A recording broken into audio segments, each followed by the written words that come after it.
Se foste vissuti in Pennsylvania più o meno fra gli anni 50 e gli anni 70 del Novecento, sareste cresciuti ascoltando due particolari leggende urbane, quella di Charlie No Face e quella del Green Man. Il protagonista sarebbe stato un uomo colpito da una gravissima sfortuna. Come già dice il suo nomignolo, Charlie No Face era una persona orribilmente sfigurata che perse i lineamenti del proprio viso a seguito di un violento shock elettrico mentre tentava di raggiungere il nido di un uccello. In accordo alle dicerie dell'epoca, l'aspetto spaventoso di Charlie avrebbe indotto i suoi stessi genitori a ripudiarlo, mentre la comunità lo etichettò come un mostruoso paria. Per tale motivo, il ragazzo crebbe isolato in una casa abbandonata, odiando le altre persone, e lì, solo e nelle tenebre, la sua mente irrancidì e impazzì, al punto che prese ad aggirarsi dopo il calar del sole lungo strade poco battute, in cerca di qualche viandante solitario al quale strappare il volto, per poterlo indossare ed essere normale, almeno fino a che quella maschera di carne non marciva, obbligandolo a cercare una nuova vittima.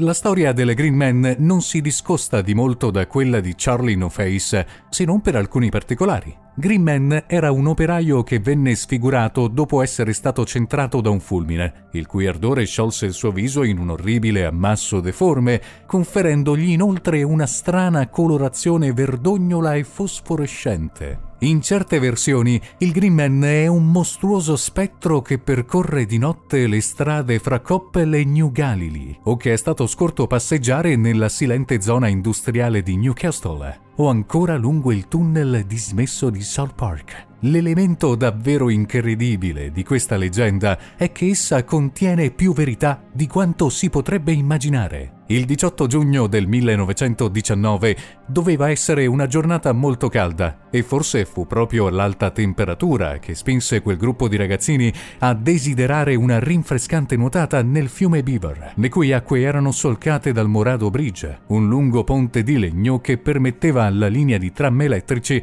di connettere le piccole città di Beaver Falls e Big Beaver. Il ponte era già di triste memoria, in quanto responsabile del decesso di un bambino avvenuto appena un anno prima. Tuttavia, è facile scordare il pericolo quando si è giovani e gli incidenti sembrano accadere sempre agli altri. Fra la comitiva c'era un certo Raymond Robinson, di soli 8 anni, e forse fu lui il primo ad avvistare quel nido d'uccello che stava posato fra le più alti asse del ponte. Quel nido divenne ben presto il trofeo di un'improvvisata sfida di coraggio fra i membri del gruppo. Raymond decise di volersi aggiudicare il titolo di ragazzo più intrepido del circondario, mettendo da parte la prudenza e arrampicandosi fino a raggiungere il nido. Poco dopo, la sua vita cambiò per sempre, in una girandola di scintille e sfrigolii elettrici. Il giorno successivo all'incidente, il giornale di Beaver Falls riportava l'accaduto, disperando sulla vita del bambino, il cui corpicino era stato attraversato da una corrente di eccezionale potenza, siccome sul ponte passavano ben 2 linee elettriche, la prima da 1200 volt e la seconda da 22.000 volt. Le condizioni di Raymond restarono critiche per oltre un mese, trascorso il quale, contro ogni previsione, il bambino riuscì a sopravvivere, sebbene a un prezzo altissimo. Il suo volto non esisteva più, trasformato in un'orribile superficie irriconoscibile. Non aveva più gli occhi né il naso, delle labbra restava poco e le orecchie gli si erano quasi del tutto fuse. Inoltre, il braccio con il quale aveva toccato il cavo scoperto era ridotto tanto male da dover essere amputato sotto il gomito. Le sue condizioni di salute lo obbligarono a una vita da recluso nella casa di famiglia a Coppell, dove nonostante la mancanza degli occhi e di una mano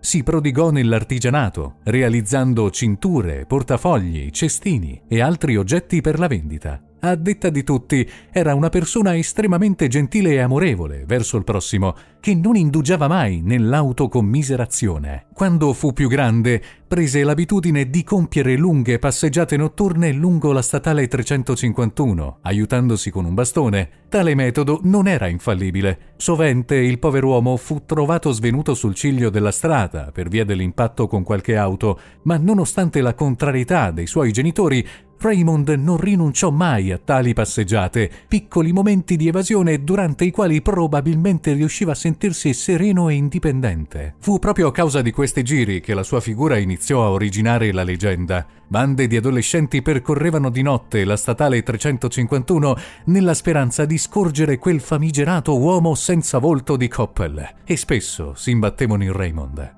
Tali incontri non generarono mai atti di violenza o bullismo. Incuriositi da quella persona, divenuta ormai una vera celebrità, i ragazzi si fermavano per parlare con Raymond, approfittando per scattare foto in sua compagnia, offrendogli birra e sigarette. Il flusso di curiosi raggiunse un tale livello che la strada finiva con l'essere letteralmente intasata di automobili, imponendo persino l'intervento delle forze dell'ordine. Fino agli anni 70 Raymond Robinson non cessò mai con i suoi vagabondaggi notturni, alimentando inconsapevolmente le oscure leggende su Charlie No Face e sul terrificante Green Man, nonostante il suo carattere quieto e garbato non si accostasse per nulla a quello delle due orrende figure immaginarie. Gli ultimi anni di vita li trascorse al Beaver County Geriatric Center, dove morì nel 1985 all'età di 74 anni. Sebbene la fantasia umana, decisamente incline a generare storie terribili, abbia ricamato sulla figura di Raymond Robinson due leggende metropolitane piuttosto spaventose, sarebbe invece da porre l'accento sulla forza d'animo di quest'uomo sfortunato, capace di non arrendersi neppure di fronte a enormi difficoltà e in possesso di un'indole gentile che sapeva instillare negli altri affetto invece che timore, una qualità che molte persone, sebbene visivamente normali o persino attraenti, non possiedono.